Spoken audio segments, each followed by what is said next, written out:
ఆ పరమేశ్వరుని ఆజ్ఞ లేనిదే అరుణాచల ప్రవేశం చేయలేమంట. అరుణాచలంలో అడుగు కూడా పెట్టలేమంట. ఆ పరమేశ్వరుడి యొక్క కరుణా కటాక్షాల వలన, ఆ అరుణాచలేశ్వరుడి యొక్క కరుణ వల్ల మేము అరుణాచలంలోకి ప్రవేశించాము. Episode number 5. పంచభూతాల్లో ఒక లింగమైనటువంటి వాయులింగాన్ని దర్శించుకున్నాము.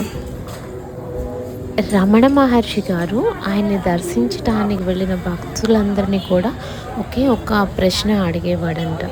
అదేంటో తెలుసా? మీకు తెలిస్తే కామెంట్ చేయండి. ఫస్ట్ గిరి ప్రదక్షిణ చేసి వచ్చారా అని అడిగేవాడంట. అంటే గిరి ప్రదక్షిణ అత్యంత పవిత్రమైనది. అలానే గిరి ప్రదక్షిణ చేయడం వల్ల ఇక మన జన్మ ధన్యమవుతుందన్నమాట. అత్యంత ఫలప్రదాయిని కూడా ఈ అరుణాచల గిరి ప్రదక్షిణ. ఇక్కడ పరిశీలించినట్లయితే మార్గ మధ్యలో మాకు పుట్ట కనిపించింది. దానికి అందరు కాయిన్స్ కూర్చారు. మరి అది ఎందుకన్నది మాకు తెలియలేదు. మీకు తెలిస్తే కామెంట్ చేయండి ఫ్రెండ్స్. చంద్రలింగం వరకు వచ్చాము.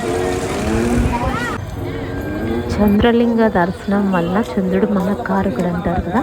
ఆ స్ట్రెస్, అలజడి, మానసికంగా ఎవరైతే ఇబ్బంది పడుతూ ఉంటారో, మానసికంగా ఉన్నటువంటి రుగ్మతలన్నీ కూడా సైకోసోమాటిక్ డిజార్డర్స్ ఉంటారు కదా, అవన్నీ కూడా తొలగిపోయి ప్రశాంతమైనటువంటి మనసు అనేది ఏర్పడుతుందన్నమాట. ఈ చంద్రలింగ దర్శనం వలన ప్రశాంతమైనటువంటి జీవనాన్ని గడుపుతారు.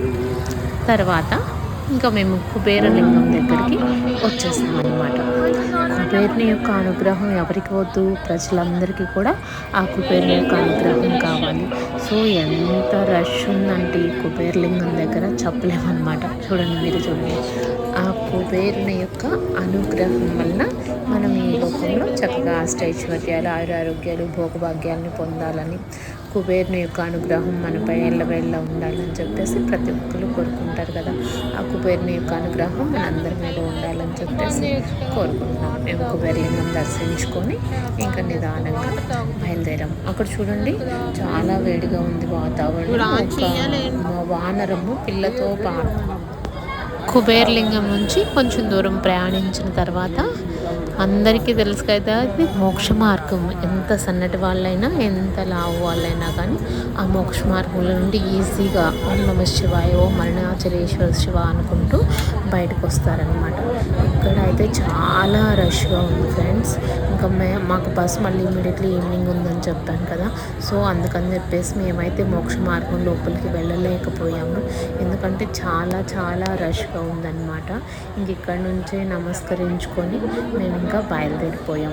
నెక్స్ట్ వీడియోలో మరికొన్ని విషయాలు తెలుసుకుంటాం.